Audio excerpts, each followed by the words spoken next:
Adiala jail में बानी PTI और बुशरा बीबी के खिलाफ 190 मिलियन पाउंड रेफरेंस केस की समाअत जारी है। जेल हुकाम ने सिर्फ 6 वकला को अंदर जाने की इजाजत दी। मजीद जानते हैं डॉन न्यूज के नुमाइंदे उमर बर्नी से। जी उमर, अपडेट कीजिएगा।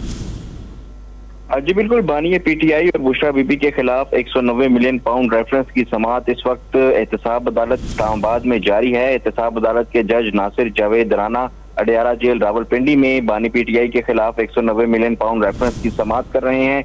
बानी पीटीआई के और बुशरा बीबी के वकला बैरिस्टर सलमान सफदर, बैरिस्टर अली जफर, उस्मान गुल और जहीर अब्बास चौधरी जो हैं वो इस वक्त अदालत में पेश हैं, जबकि जेल हुकाम की जानिब से सिर्फ 6 वकला को अडियाला जेल में दाखिले की इजाजत दी गई है, जबकि 6 जो सहाफी हैं उनको प्रोसीडिंग्स कवर करने की इजाजत दी गई है। बाकी तमाम अफराद को अडियाला जेल के बाहर ही जो है वो रोक रखा है। बानी पीटीआई की हमशीरा अलीमा खान भी जो है वो कमरा अदालत में मौजूद हैं। ताहम शाह महमूद कुरैशी की अहलिया, बेटा और बेटी जो है वो मुलाकात के लिए जेल के बाहर मौजूद हैं, जबकि जो मीडिया की जो डीएसएनजीज और दीगर जो अमला है उसको जेल से 2 किलोमीटर दूर कवरेज की इजाजत जो है वो दी गई है और जेल के अंदर और अतराफ में सिक्योरिटी के इंतहाई सख्त इंतजाम जो है वो कर रखे हैं। जी बहुत शुक्रिया उमर मेहताब बर्नी अपडेट करने के लिए।